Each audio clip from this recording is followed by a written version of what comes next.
ಆತ್ಮೀಯ H16 news ಅರ್ಥಾತ್ ಹೇ ಸೀತಾರಾಮಗೆ ಸ್ವಾಗತ. ನಾನು ನಿಮ್ಮವ MI ಅಥವಾ ಮಲ್ಲಪ್ಪ ಜೋತಾವರ್. ಆದಮೇಲೆ ನಮ್ಮ ಭಾರತ ಟೀಮ್ ಅದರಲ್ಲೂ ಏಷ್ಯಾ ಕಪ್ 2020ಯಲ್ಲಿ ಒಳ್ಳೆಯ ಸಾಧನೆ ಮಾಡ್ತಾಯಿದೆ. ಗೆಲ್ಲೋದ್ರ ಮೇಲೆ ಗೆಲ್ಲೋದು ಮಾಡ್ತಾಯಿದೆ. ಆದರೆ ಇವತ್ತು ನಮ್ಮ ಸೂರ್ಯಕುಮಾರ್ ಯಾದವ್ ಕ್ಯಾಪ್ಟನ್ಶಿಪ್ಪದ ಟೀಮ ಭಾಳ ಬಲಿಷ್ಠದ. ಬಾಲಿಂಗ್ದಲ್ಲೇ, ಫೀಲ್ಡಿಂಗ್ದಲ್ಲೇ, ಮತ್ತೊಂದರಲ್ಲೇ ಜಗದ ಶ್ರೇಷ್ಠ ಟೀಮ್ಗಳು ಬಂದಂತ ಎಲ್ಲರೂ ಹೊಗಳ್ತಾ ಇದ್ದಾರೆ. ಆದರೆ ಆ ಮಟ್ಟದ ಆಟವನ್ನು ಇಲ್ಲಿವರೆಗೆ ತೋರಿಸ್ತಾ ಇದ್ವು ಅಂತೇಳಿ. ಇಲ್ಲಿವರೆಗೆ ಸೂರ್ಯಕುಮಾರ್ ಯಾದವ್ ಅವರು ದೊಡ್ಡ ಪ್ರಮಾಣದ ಆಟ ಆಡಲಿಲ್ಲ, ಬಾಲರ್ಗಳು ಅಷ್ಟು ಸರಿಯಾಗಿ ವರ್ಕ್ ಮಾಡಲಿಲ್ಲ. ಅದೇ ಕಾಲಕ್ಕೆ ಫೀಲ್ಡರ್ಗಳು ಕ್ಯಾಚ್ಗಳನ್ನು ಡ್ರಾಪ್ ಮಾಡುವಂಥದ್ದು ಇವೆಲ್ಲ ನೋಡಿದಾಗ ಅದೇನು ಅನಿಸ್ತಪ್ಪ ಅಂದ್ರೆ ಸಪ್ಪೆ. ಇದು ನಿಜವಾಗಿಯೂ ಇಂಟರ್ನ್ಯಾಷನಲ್ ಪಂದ್ಯಗಳಾಗಿವು ಅನ್ನುವಂಥದ್ದು. ಯಾಕೆ ಹಿಂಗೆ ಅನ್ನಿಸ್ತಾ ಇದೆ? ಕಾರಣ ಏನು ಅಂದಾಗ ನಾವು ಅವರಿಂದ ಭಾಳ ಅಪೇಕ್ಷೆ ಮಾಡ್ತಾ ಇದ್ದೀವಿ.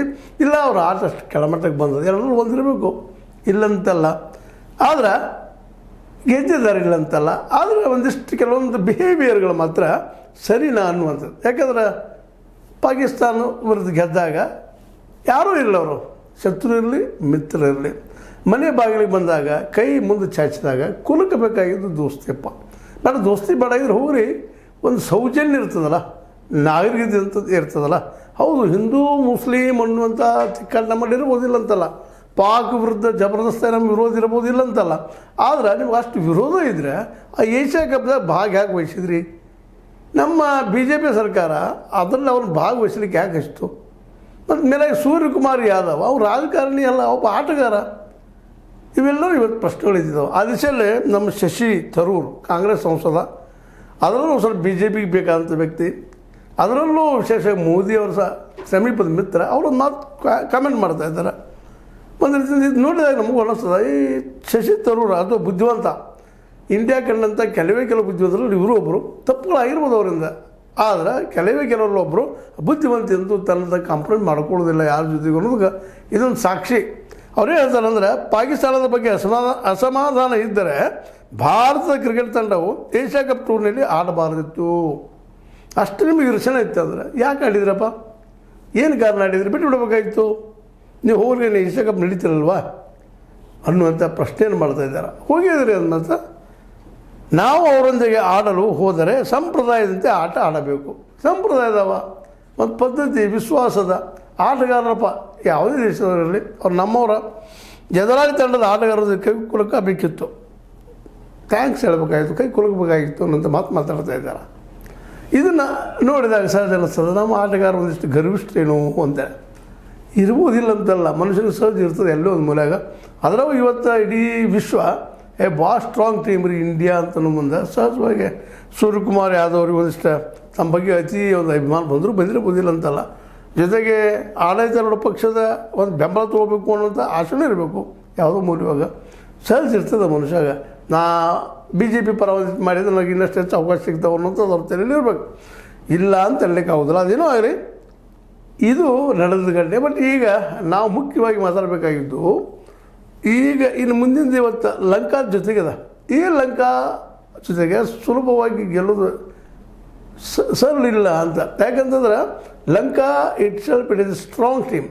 ಆದರೂ ಇತ್ತೀಚೆಗೆ ಯಾಕೋ ಮೊದಲಿನ ಅದರ ಏನು ಗುಣಮಟ್ಟ ಅದಲ್ಲ ಆ ಪ್ರಮಾಣದಲ್ಲಿ ಆಡ್ತಾ ಇರೋಣ ಅಂತ ಒಂದು ಮಾತುಗಳಿದ್ದಾವೆ. ಎಲ್ಲ ಟೀಮ್ಗಳು ಹಂಗೆ ಆಗ್ತಾ ಇದ್ದಾವೆ. ಇವತ್ತು ಗೆಲ್ಲೋದು ಅಷ್ಟೇ ಅನಿವಾರ್ಯ. ಈಗೆಲ್ಲ ಫೈನಲ್ಗೆ ಹೋಗಿದ್ದಾರೆ, ಸೋತರು ಏನು ಇದಾಗೋದಿಲ್ಲ. ಬಟ್ ಒಂದು ನೈತಿಕವಾಗಿ ಹೊಡೆದು ಬೀಳ್ತದೆ ಅನ್ನೋದು ಅಷ್ಟೇ ಸತ್ಯದ. ಅದನ್ನಲ್ಲಿ ಆಟದಲ್ಲಿ ಮಾತ್ರ ಭಾಳಷ್ಟು ಸುಧಾರಣೆಗಳಾಗಬೇಕಾಗಿದ್ದಾವೆ. ಯಾಕಂದರೆ ಒಂದು ಇಬ್ಬರನ್ನ ಬಿಟ್ಟರೆ, ಬ್ಯಾಟ್ಸ್ಮನ್ಗಳನ್ನು ಬಿಟ್ಟರೆ ಉಳಿದವರೆಲ್ಲ ಹಂಗೆ ಹೇಳ್ಕೊಳ್ಳೋಂಗೆ ಆಡಿಲ್ಲ ಅನ್ನೋದು ಸ್ಪಷ್ಟ ಆಗ್ತದೆ.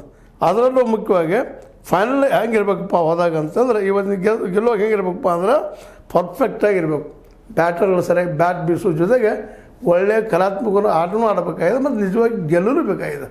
ಹೀಗಾಗಿ ಒಂದಿಷ್ಟು ಅಭಿಷೇಕ್ ಶರ್ಮಾ ಅವರನ್ನು, ಸ್ವಲ್ಪ ಶುಭ್ಮನ್ ಗಿಲ್ ಅವರನ್ನು ಬಿಟ್ಟರೆ ಉಳಿದ ಬ್ಯಾಟರ್ಗಳು ಯಾವ ಪ್ರಮಾಣದಲ್ಲೇ ತಮ್ಮ ಪ್ರಭಾವ ಬೀರಬೇಕಾಗಿತ್ತು ಅಷ್ಟು ಬೀರಿಲ್ಲ ಅನ್ನೋದು ಮಾತು. ಸ್ವತಃ ಕ್ಯಾಪ್ಟನ್ ಆಗಿ ಒಂದು 47 ರನ್ ಹೊಡೆದು ಬಿಟ್ಟರೆ ಇವ್ರದ್ದು ಅಂತ ಸಾಧ್ಯ ಇಲ್ಲ. ಸೂರ್ಯಕುಮಾರ್ ಯಾದವ್ ಅವರು ಬಾಲರ್ಗಳಲ್ಲೂ ಸಹಿತ ಅಷ್ಟು ಹೇಳ್ಕೊಳ್ಳೋಂಗೆ ಏನಪ್ಪ ಅಂದ್ರೆ ಪರ್ಫೆಕ್ಟ್ನೆಸ್ ಇಲ್ಲ.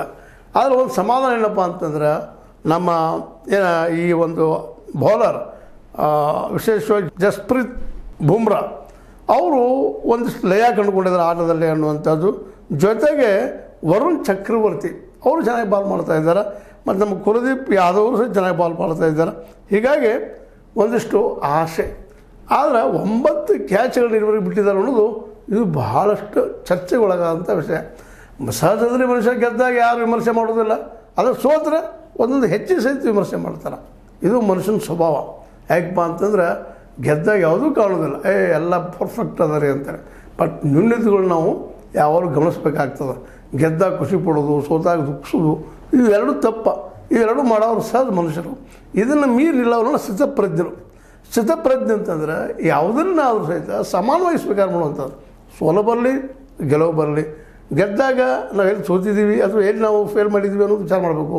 ಸೋತಾಗ ಇನ್ನಷ್ಟು ತೀವ್ರವಾಗಿ ನಾವು ಏನನ್ನು ಮಾಡಬೇಕು ಅನ್ನೋಂಥ ವಿಚಾರಗಳನ್ನ ಮತ್ತು ಎದುರಾಳಿ ಏನು ತಪ್ಪು ಮಾಡ್ತಾರೆ ಅನ್ನೋದ್ರ ಬಗ್ಗೆ ಚಿಂತನೆ ಮಾಡಬೇಕಾಗ್ತದೆ. ಇದು ಏನಪ್ಪ ಅಂದ್ರೆ ನಿರಂತರವಾಗಿ ಒಬ್ಬರೊಬ್ಬರು ಚರ್ಚೆ ಮಾಡಿಕೊಂಡು ವಿಚಾರ ಮಾಡಿಕೊಂಡು ನಮ್ಮ ಟೀಮನ್ನು ತಂಡವನ್ನು ಕಟ್ಕೋಬೇಕಾಗ್ತದೆ, ಗೆಲ್ಲುವ ಲಯವನ್ನು ಕಂಡುಕೋಬೇಕಾಗ್ತದೆ. ಈ ದಶೆಯಲ್ಲೇ ನಮ್ಮ ಸೂರ್ಯಕುಮಾರ್ ಯಾದವ್ ಮತ್ತು ಅವ್ರ ಟೀಮ್ ಜೊತೆ ಗೌತಮ್ ಗಂಭೀರ್ ಅವರ ಒಂದು ಕೋಚ್ ಇವೆಲ್ಲವೂ ಇವತ್ತು ಈ ದಿಶೆಯಲ್ಲಿ ಚಿಂತನೆ ಮಾಡಬೇಕಾಗ್ಯದ.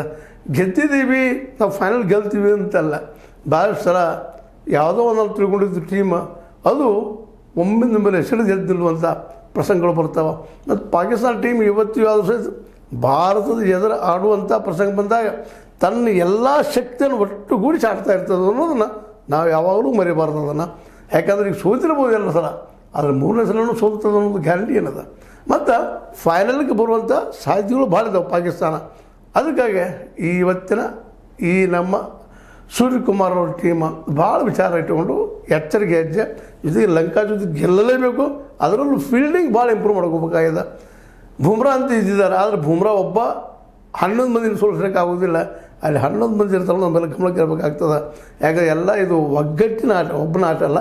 ಅದರೊಬ್ಬರು ಏನು ಶೈನ್ ಆಗ್ತಾರೆ ಇಲ್ಲ ಅಂತಲ್ಲ, ಆದರೆ ಟೋಟಲ್ ಎಲ್ಲರೂ ಕೂಡಿ ಏಕತ್ರವಾಗಿ ಹೋರಾಟ ಮಾಡಿದರೆ ಮಾತ್ರ ಫೈನಲ್ ಗೆಲ್ಲಲಿಕ್ಕೆ ಸಾಧ್ಯತೆ. ಇಲ್ಲಾಂದ್ರೆ ಇಲ್ಲಿವರೆಗೆ ಗೆದ್ದ ಕೊನೆಯ ಪಂಚ್ ಒಂದು ಸೋತ್ರೆ ಅತ್ಯಂತ ಟೀಕೆಗೆ ಒಳಗಾವ ಟೀಮ್ ಯಾವುದಿದ್ರೆ ಅದು ಭಾರತ.